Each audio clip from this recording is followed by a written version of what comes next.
அஸ்ஸலாமு அலைக்கும் வரஹ்மத்துல்லாஹி வபரகாத்துஹு. கலந்து ஆலோசிப்போம் யூடியூப் வழியாக உங்களிடம் கலந்து உரையாடுவதில் மகிழ்ச்சி அடைகிறேன். 13ஆம் தேதி வெள்ளிக்கிழமை தஸ்மா டீச்சர் சொசைட்டியில் வச்சு தமிழர்கள் வாழ்வுரிமை இயக்கம் நடத்த வந்த உரிமை குரல் மாநாடு நடந்து முடிஞ்சிருக்குது. அதனுடைய வீடியோ தொகுப்பு தான் நீங்கள் இப்போ பார்த்துட்ருக்கிறீங்க. ஏற்கனவே நான் நம்மளுடைய தமிழ்நாடு சட்டமன்ற உறுப்பினர் திரு வேல்முருகன் அண்ணன் அவர்களுடைய வருகை நான் போட்டிருந்தேன். இப்போ அதனுடைய தொடர்ச்சியாட்டு பார்ட் 1 போட்டிருக்கேன். இனி அடுத்தது பார்ட் 2 நான் போடுறேன். யாரெல்லாம் இந்த யூடியூப்பை சப்ஸ்கிரைப் பண்ணலையோ சப்ஸ்கிரைப் பண்ணுங்கள், லைக் பண்ணுங்கள், ஷேர் பண்ணுங்கள். அடுத்தடுத்து உங்களுடைய வீடியோக்கள் நான் இதில் போட்டுகிட்டே இருக்கிறேன்.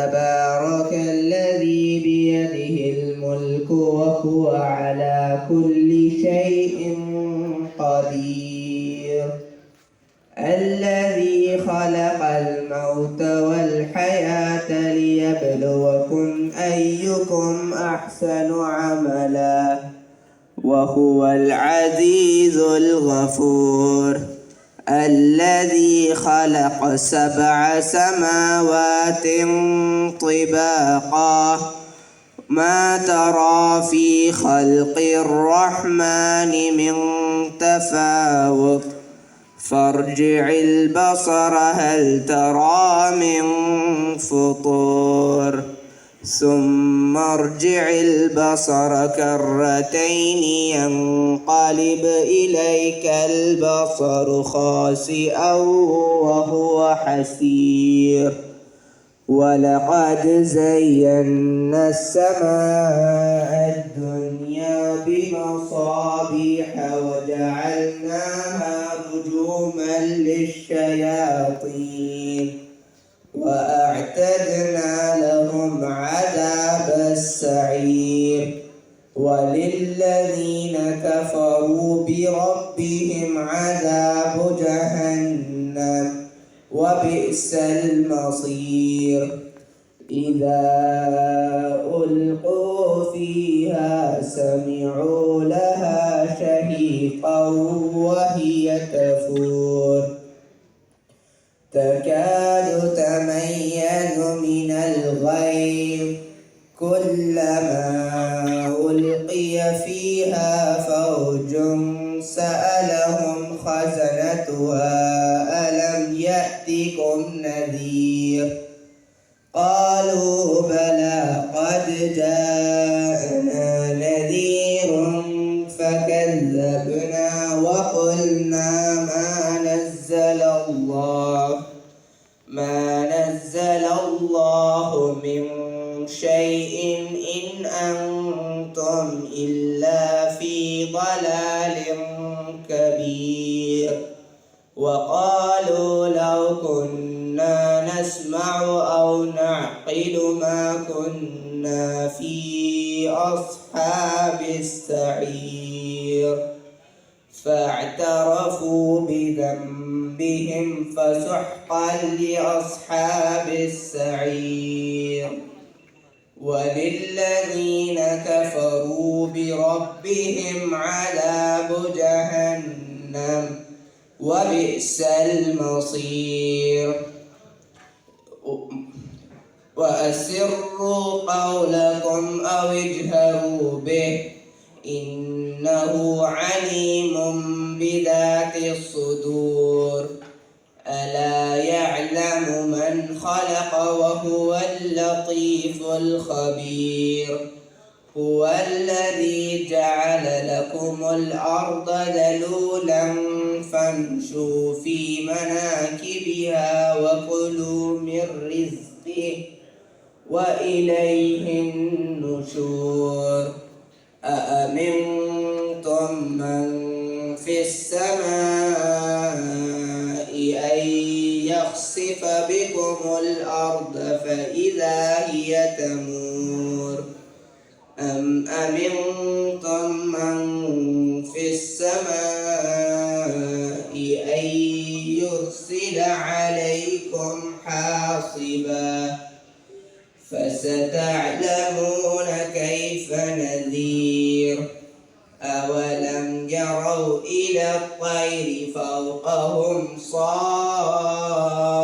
صافات ويقبض ما يمسكهن إلا الرحمن إنه بكل شيء بصير أمن هذا الذي هو جند لكم ينصركم من دون الرحمن إن الكافرون إلا في غرور أمن هذا الذي يرزقكم إن أمسك رزقه بل لجوا في عتو ونفور أفمن يمشي مكبا على وجهه أهدى أمن يمشي سويا على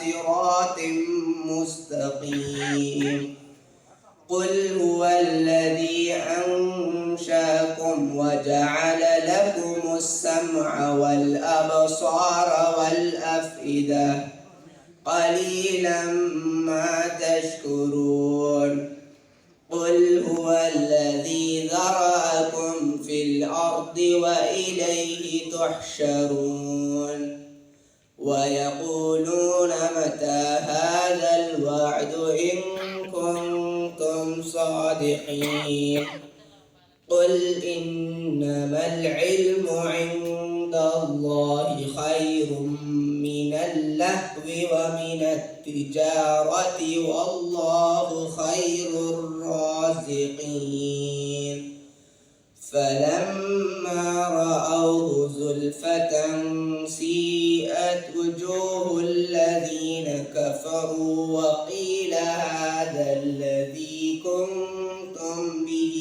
تدعون قل أرأيتم إن أهلكني الله ومن معي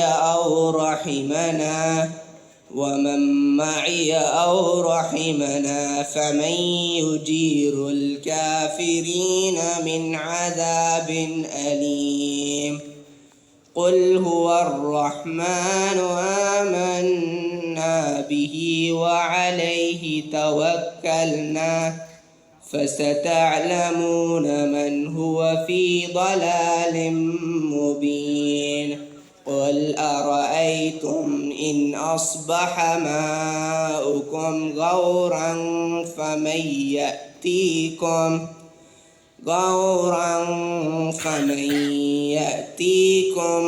بماء معين உரிமைக்காக இந்த மண்ணை குரல் கொடுக்கக்கூடிய ஒரே தமிழர் ஒரே அண்ணன் என்ற வாழ்வுரிமை தலைவர் உலக தமிழர்களின் வாழ்வுரிமை போராளி சுங்கம் தகர்த்த சோழன் இந்த மண்ணுக்காகவும் மக்களுக்காகவும் எந்த இடத்திலும் சமரசம் இல்லாமல் வாழக்கூடிய எங்கள் அண்ணன் வேல்முருகன் முத்தமிழன் புலியூரின் புலியை உங்கள் முன்னால் கரகோஷத்துடன் வரவேற்பதில் நாங்கள் மற்றற்ற மகிழ்ச்சி அடைகிறோம். தமிழ் தேசிய தலைவர் எங்கள் தலைவர் பிரபாகரனையும் எங்களுடைய சந்தனக்காட்டு தலைவர் வீரப்பனையும் சுமந்த எங்களுடைய அண்ணனை உங்கள் முன்னால் இந்த மேடையில் அறிமுகப்படுத்தி குவைத் மண்ணிற்கு அழைத்ததில் எங்களுடைய தமிழர் வாழ்வுரிமை இயக்கம் குவைத் மண்டலம் பெருமை கொள்கிறது. அன்பு அவர்களே,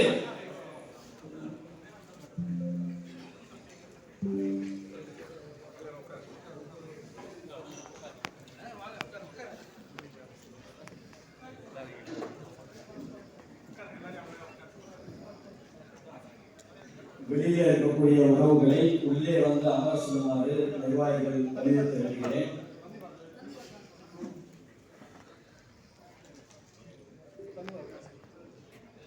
மேலும் எங்களுடைய அழைப்பை ஏற்று வருகை தந்திருக்கக்கூடிய எங்களுடைய சிறப்பு அழைப்பாளர் மரியாதைக்குரிய குவைத்தில் தொழிலதிபராகவும் மருத்துவராகவும் விளங்கக்கூடிய டாக்டர் ஜேம்ஸ் பட்டி, மேனேஜர் ஆஃப் ஹீலிங் ஹேண்ட்ஸ் அவர்களை தமிழர் வாழ்வுரிமை இயக்கம் சார்பாக வரவேற்பதில் மகிழ்ச்சி அடைகிறோம்.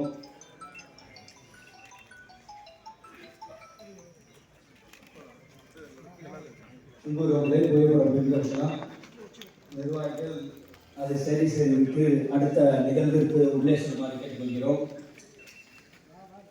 நிகழ்ச்சி ஆரம்பம். முதலாவதாக தமிழ் தாய் வாழ்த்து.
இந்த உரிமைக்குரல் மாநாட்டினுடைய நுழைவாயிலேயே போராளிகளின் நுழைவாயில் என்று நாங்கள் படித்திருக்கின்றோம்.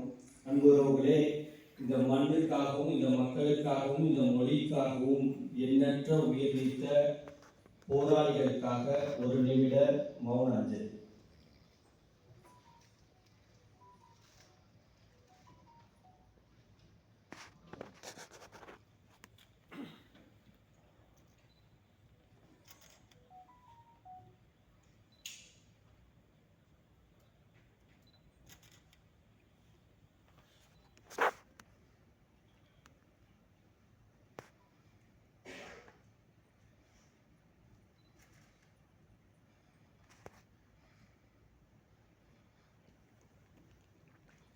நிறைவு.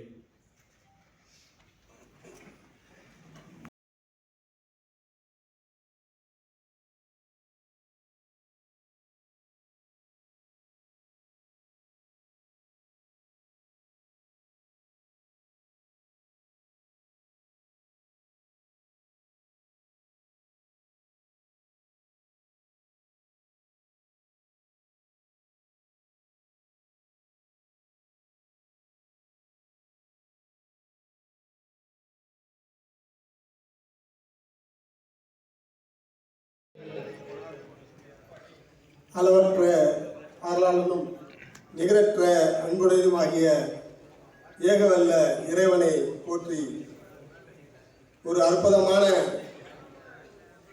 தமிழர்கள் வாழ்வுரிமை இயக்கம் நடத்தக்கூடிய உரிமைகள் மீட்பு மாநாட்டில் பேசுவதற்கான ஒரு வாய்ப்பை தந்த வல்ல ரஹ்மானுக்கும் தமிழக வாழ்வுரிமை கட்சியினுடைய அனைத்து பொறுப்பாளர்களுக்கும், குறிப்பாக தமிழகத்திலிருந்து வருகை தந்திருக்கக்கூடிய எங்கள் நெஞ்சத்திற்கு நெருக்கத்தில் இருக்கக்கூடிய அன்பு அண்ணன் தமிழக வாழ்வுரிமை கட்சியினுடைய நிறுவனரும் தலைவருமான பாசத்திற்குரிய அவர்கள்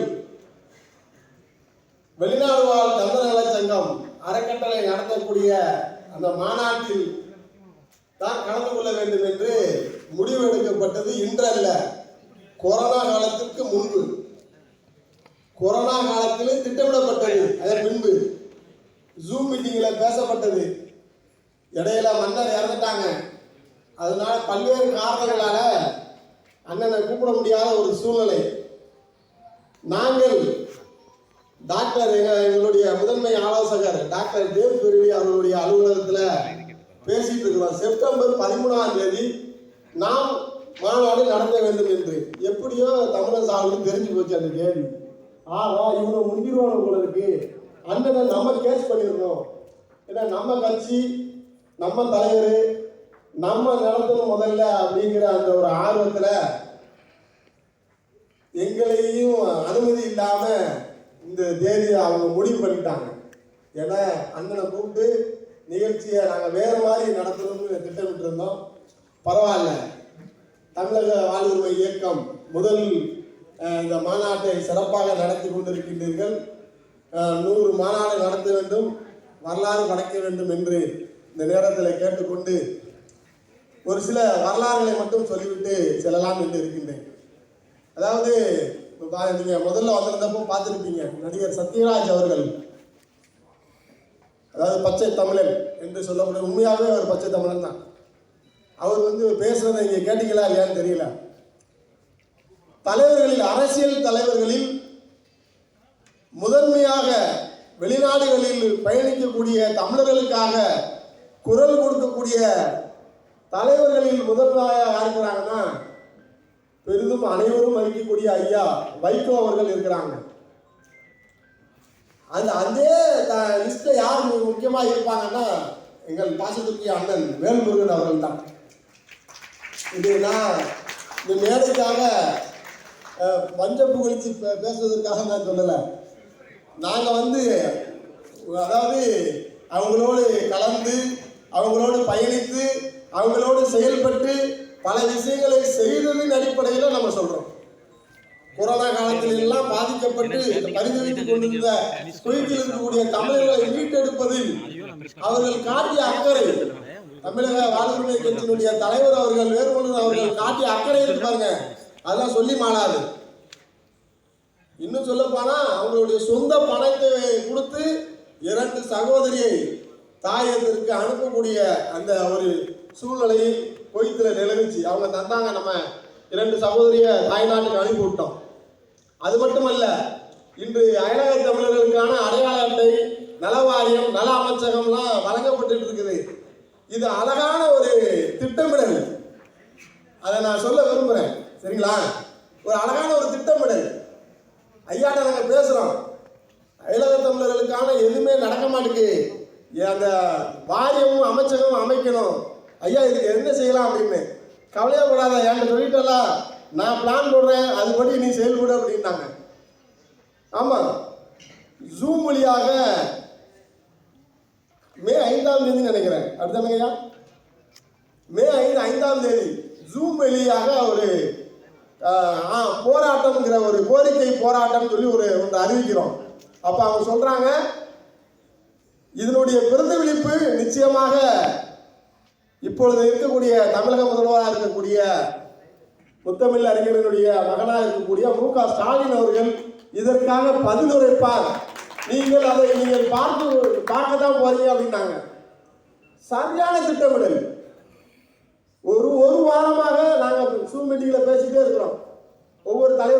கூப்பிட்டு வச்சு பேசி கடைசியாக மே 5ஆம் தேதி உலக லெவலில் ஒருங்கிணைத்து தமிழக வாழ்வுரிமை கட்சியும் அவங்களுடைய தலைமையில் வெளிநாடு வாழ் தமிழர் சங்கமும் ஒருங்கிணைத்து ஒரு தேதியை குறித்து பதாகை ஏந்தி போராட்டம் என்று அறிவிக்கக்கூடிய சூழ்நிலையில் ஐயா வைகோ அவர்கள் அவருடைய இல்லத்தில் முன்னாடி நின்று அதற்கான கோரிக்கையை முதல்ல பதாகை ஏந்தி போராடுறாங்க. அதற்கு வித்திட்டவர் அண்ணன் வேல்முருகன் அவர்கள். இரண்டாவது இங்க வந்திருக்காங்க ஐயா பாசமா அழைக்கக்கூடிய மச்சான் மணிவாசன், அவங்க மனைவி அந்த பதாகை ஏந்தி இந்த மக்களுக்காக என்னுடைய ஆதரவு உண்டு அப்படின்னு சொல்லி அந்த கோரிக்கையாளர். இதுல இருந்து பேராசிரியர் சுந்தரவல்லி அவங்களும் அந்த போராட்டத்திற்கு வலு சேர்க்கிறாங்க. அப்புறம் சுப வீரபாண்டியன் ஐயா அதற்கும் அவங்க வலு சேர்க்கிறாங்க. இப்படி போயிட்டு இருக்கும்பொழுது சாயந்தரம் 5 மணி அளவில் ஐயா வேல்முருகன் அவர்கள் அண்ணன் வேல்முருகன் அவர்கள் சொன்ன மாதிரி சாயந்தரம் 5 மணி அளவில் முதலமைச்சர் மு.க. ஸ்டாலின் அவர்கள் ஒரு அறிக்கை வெளியிட்டார்கள்.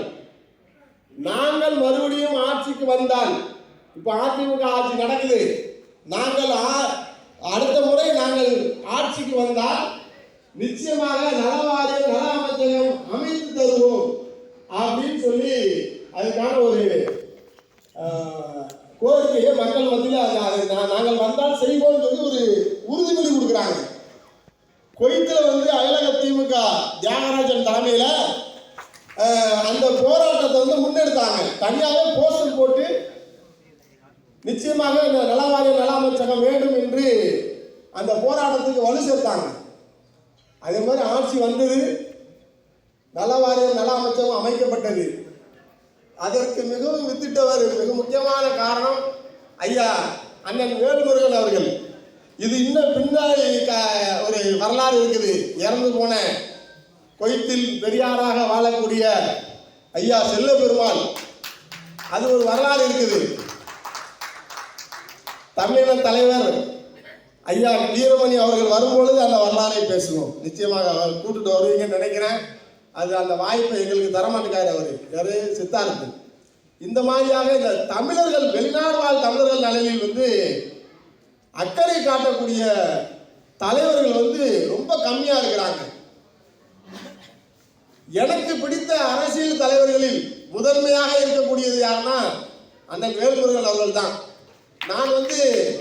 நான் ஒரு சித்தாந்தத்தை கடைபிடித்து நான் ஆரம்பத்தில் வந்தவன் தான். இருந்தாலும் அதிலிருந்து வெளிவந்து நான் தலைவராக ஏற்றுக்கொள்ளக்கூடிய ஒரே தலைவராக தமிழகத்தில் நான் ஏற்றுக்கக்கூடிய முடிவில் ஒருவேளை நான் அரசியல் பக்கம் போனால் நிச்சயமாக அண்ணன் வேல்முருகன் அவர்களை தான் நான் தலைவராக இருப்பேன், நான் வருவேன் என்று அவங்கள்ட்ட நான் சொன்னேன். அண்ணன் நான் வருவேன், உங்களுக்கு நான் சட்டமன்ற தேர்தலில் நான் பிரச்சாரம் பண்ணுவேன், உங்களுக்காக நம்ம நிச்சயமாக உறுதுணையாக இருப்போம் அப்படின்னு நான் முன்கூட்டியே முடிவு பண்ணி வச்சிருக்கிறேன். ஆனால் இதை தமிழ் சாகுல் சரியாக பயன்படுத்த மாட்டேங்காரு. இப்போதான் உங்களுக்கு இருந்தாலும் இந்த நேரத்தில் சொல்லிக்கிறேன். சொல்லுங்க. இல்லை, அதன் அடிப்படையில் இன்னைக்கு அதாவது புதிதாக வாழ்வுரிமை இயக்கம் என்று ஆரம்பித்திருக்கிறாங்க. இந்த அமைப்பினுடைய தோழர்கள் இன்னும் வீரியமான முறையில் செயல்படணும்னா உங்களை போன்ற தமிழக அமைப்பு பிரதிநிதிகள் அவர்களுக்கு ஊக்கமும் ஆக்கமும் கொடுக்கணும். இவர்கள் இன்னும் மென்மேலும் இந்த அமைப்பு வளர்ந்து பல்வேறு சமூக பணிகளை முன்னெடுத்து செல்லணும் அப்படின்னு கேட்டுக்கிறோம்.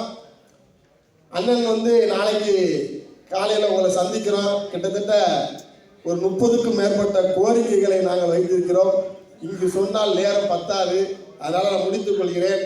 அந்த கோரிக்கையை நீங்கள் சட்டமன்றத்தில் எங்களுக்காக ஒழிக்க வேண்டும். இந்த வெளிநாடு வாழ் தமிழர்கள் நலனில் எப்போது போல் நீங்கள் இன்னும் கூடுதலாக அக்கறை செலுத்த வேண்டும் என்று கேட்டுக்கொண்டு ஒரு கடைசியாக ஒரே ஒரு செய்தியை நான் சொல்லி முடிவு திரையிடுகிறேன். என்னன்னா, சென்ற வருடம் நீங்கள் ஒரு அறிக்கை கொடுத்தீங்க. தமிழ்நாட்டில் தமிழர்களுக்கே வேலைகளுக்கு முன்னுரிமை கொடுக்க வேண்டும். 99% சொல்லி 90% முந்தா நாளாக பதிவு போட்டேன். ஆனால் இது வரைக்கும் அது நடைமுறைக்கு வரல, நம்ம தமிழ்நாட்டில் வரல. ஆந்திராவில் சட்டமன்ற ஜெயிச்ச நம்ம சந்திரபாபு நாயுடு சட்டம் இயற்றி விட்டார். கர்நாடகாவில் சித்தராமையா அவர் சட்டம் இயற்றி விட்டார். கன்னடர்களுக்கே வேலை வாய்ப்பு என்று, ஆந்திராவில் தெலுங்கர்களுக்கே வேலை வாய்ப்பு என்று. தமிழகத்தில் அப்படி இல்லை. வட மாநிலத்திலிருந்து அதிகம் பேர் வராங்க. அந்த மாதிரி சூழ்நிலை இல்லாமல் சுங்கம் தகுந்த சோழனை போன்று சட்டமன்றத்தில் புயலாக சுழன்று அந்த தீர்மானத்தை கொண்டு வர வேண்டும் என்று கேட்டுக்கொண்டு வாய்ப்பளித்ததற்கு நன்றி கூறி விடைபெறுகின்றேன்.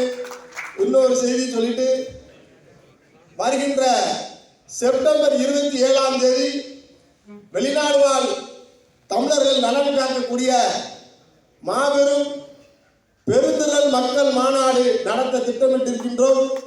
தமிழகத்திலிருந்து பல்வேறு தலைவர்கள் வருகின்றார்கள். அனைத்து தமிழர்களும் குவைத்தில் வாழக்கூடிய அனைத்து தமிழர்களும் வர வேண்டும். நாங்கள் அரசியல்வாதிகள் இல்லை, நாங்கள் தமிழர்களுக்காக பாடுபடக்கூடியவர்கள். அதனால் நாங்கள் நடத்தக்கூடிய அந்த கோரிக்கை மாநாட்டிற்கு நீங்கள் திரளாக வந்து அரசின் கவனத்தை ஈர்ப்பதற்கு உங்களுடைய ஆதரவை தர வேண்டும் என்று கேட்டுக்கொண்டு விடைபெறுகின்றேன். நன்றி. மனம், வாக்கு, காயம் இவை மூன்றும் பொருந்துமாறு வணங்கி மகிழ்கிறேன். நாடன்ப நாடா வளர்த்தன்ன நாடல்ல நாட வளர்ந்தரு நாடு எனும் வள்ளுவனின் வாய்மொழியை முன்மொழிந்து புரட்சிப்பாளன் பவேந்தர் பாரதிதாசனின் சங்கே முழங்கு என்ற பாடலை உங்களோடு பெருமையுடன் பகிர்ந்து கொள்கிறேன். சங்கே முழங்கு சங்கே முழங்கு சங்கே முழங்கு எங்கள் வாழ்வும் எங்கள் வளமும் மங்காத தமிழென்று சங்கே முழங்கு. எங்கள் பகைவர் எங்கோ மறைந்தார், இங்குள்ள தமிழர்கள் ஒன்றாதல் கண்டே பொங்கு தமிழர்க்கு இன்னல் விளைத்தால் சங்காரம் நிஜமென்று சங்கே முழங்கு சங்கே முழங்கு சங்கே முழங்கு சங்கே முழங்கு. திங்களோடும் செழுமருதி தன்னோடும் விண்ணோடும் உடுக்களோடும் மங்குள் கடல் இவற்றோடும் பிறந்த தமிழோடு பிறந்தோம் நாங்கள்.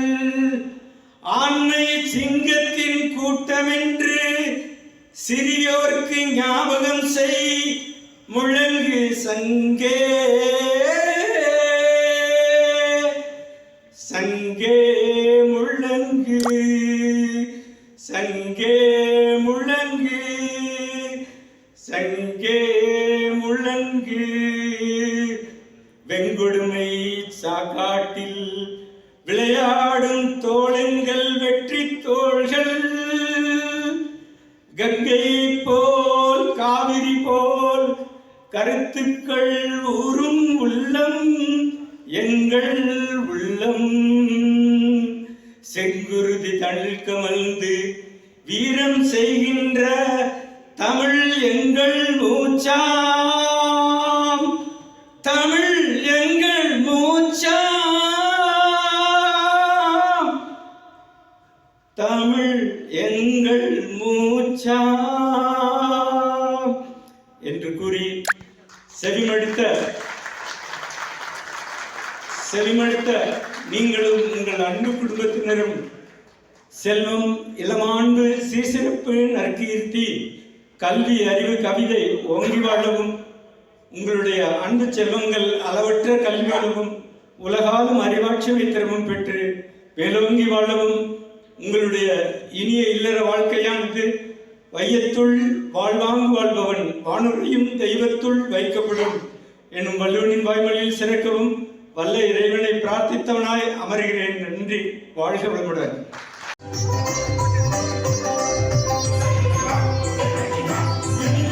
இயற்கையின் அழகினில் உன்னை காண்பேன்.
அலைக்கும் வரஹ்மத்துல்லாஹி வபரகாத்துஹு.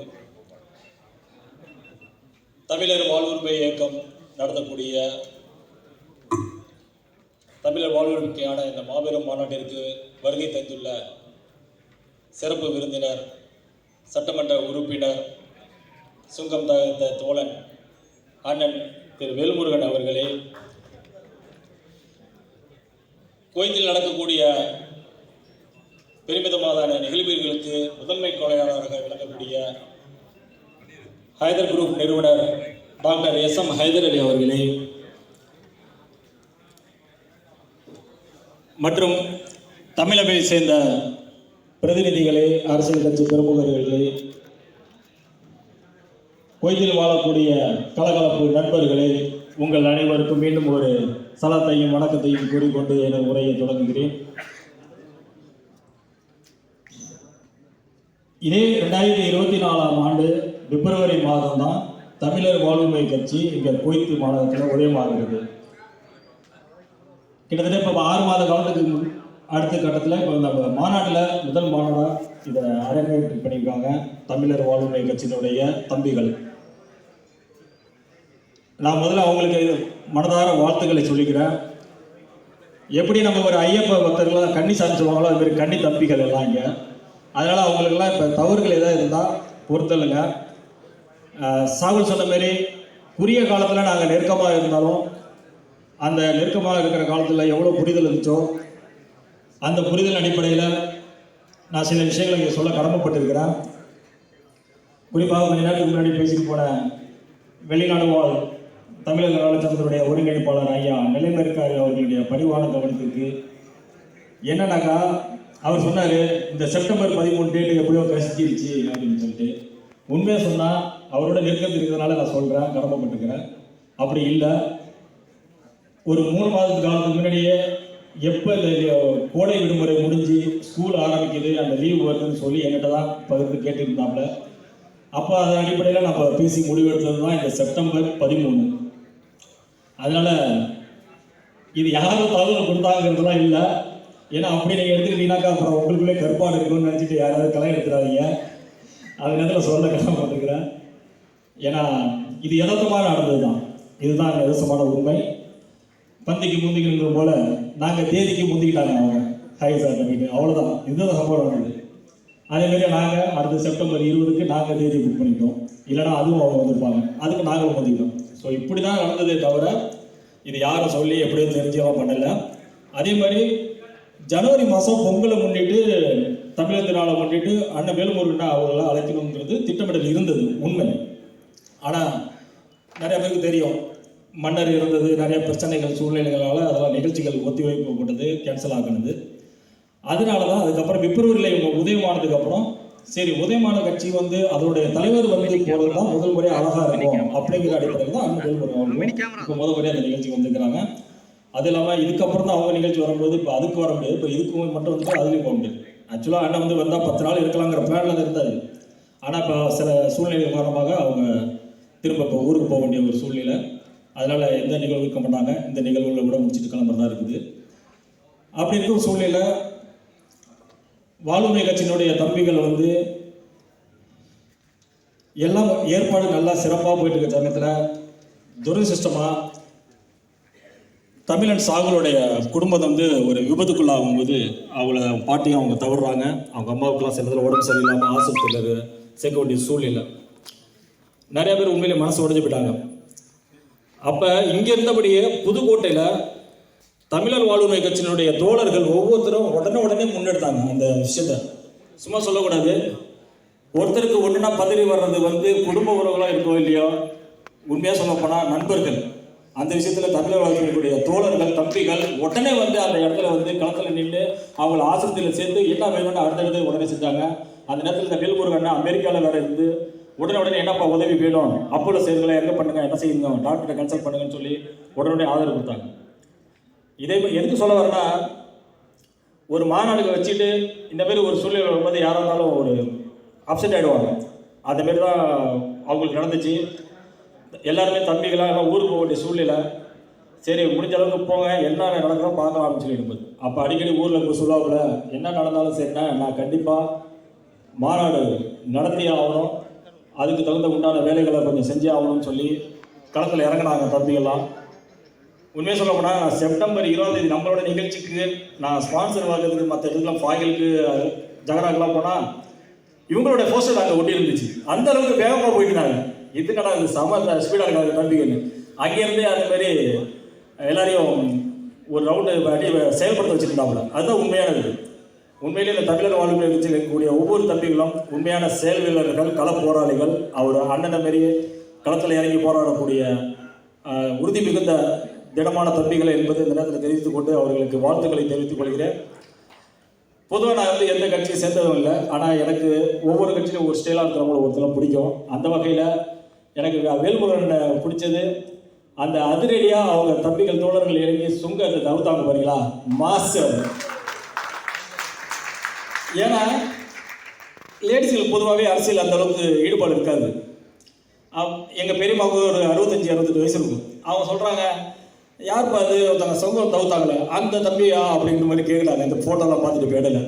ஆமாம், அப்போ அந்தளவுக்கு ஒரு ஐடென்டிஃபை அவங்களுக்கு கிடைச்சிருக்கு. இப்போ ஸ்டைல்லாம் ரஜினியா அப்படின்னு சொல்லிடுவாங்க. இப்போ அந்த சுங்கத்தை தவிர்த்ததை யார் அடித்து உழைச்சிருந்தாக்கா வேலுமுருகன் அண்ணங்கிறத மாற்றுக்கிறதே இல்லை. அந்த மாதிரி ஒரு ரிஜிஸ்டர்டாக இருக்கிறது நம்ம தமிழ்நாட்டில் மட்டும் இல்லை, உலக அளவில் எல்லா தமிழர்களுக்கும் தெரிஞ்ச விஷயம். அதனோட உண்மைத்தன்மை இன்னும் நிறைய பேருக்கு தெரியல. எத்தனை காலம் நம்ம இருக்கிறோங்கிறது, பயணிக்கிறோங்கிறது முக்கியம் இல்லை, எந்த மாதிரியான செயல்களை நம்ம இங்கே விதைச்சிட்டு போகிறோங்கிறது முக்கியத்துக்கு எடுத்துக்காட்டாக விளங்கக்கூடிய இந்த தமிழர் வாழ்வுரிமை கட்சியினுடைய வேலுமுருகன் அவர்களுக்கும் தோழர்களுக்கும் இந்த நாளில் நெஞ்சார்ந்த பாராட்டுக்களை தமிழர்கள் சார்பாக தெரிவித்துக் கொள்கிறோம். அடுத்ததாக ஒரு நிகழ்ச்சின்னு நடத்தினா நம்ம போயிட்டு முதல்ல ஸ்பான்சருக்கு நிற்கும் போது எல்லாம் ஈஸியாக ஓரளவுக்கு பொருளாதார உதவி பண்ணாலும் ஒரு பதட்டம் இருக்கும். ஏன்னா முறையாக பண்ணுறாங்க கண்டிப்பாக. அப்படியே ஒரு பதட்டத்தில் ஹைவர் சார் சொன்ன ஒரே வார்த்தை என்னன்னா, நான் இருக்கேன் பண்ணுங்க அப்படின்னு ஒரு வார்த்தை சொல்றது மட்டும் இல்லாமல் தன்னம்பிக்கை கொடுக்குறாரு பாருங்க. தான் இருக்கிற தைரியத்தில் தன்னம்பிக்கை கொடுக்குறாரு பாருங்க, அதுதான் அங்கே முக்கியம். அந்த தன்னம்பிக்கையை விதைக்கக்கூடிய ஒவ்வொரு செயல் நேரத்திலையும் எங்களுடைய துணை நிற்கக்கூடிய ஹைதர் குரூப்ஸ் நிறுவனர் டாக்டர் SM ஹைதர் அவர்களுக்கும் தமிழர் வாழ்வுரிமை சார்பாக நெஞ்சார்ந்த நன்றிகளை தெரிவித்துக் கொள்கிறோம். அடுத்தாக எங்களால் முடிஞ்ச அளவுக்கு நாங்கள் 2 பேர் தான் இருக்கிறனால எங்களால் மேன் பவர் இல்லை, பட் இப்பளால் மேன் பவர் இருக்குது. அந்த பேர் தம்பிகள் தான் எங்கள் கூட இருக்கிறாங்க, எல்லாருக்கும் சொந்தமாக இறங்கி செயல்படக்கூடிய தம்பிகள். ஏன்னா அந்த பிப்ரவரி மாதம் சொல்லுவோம்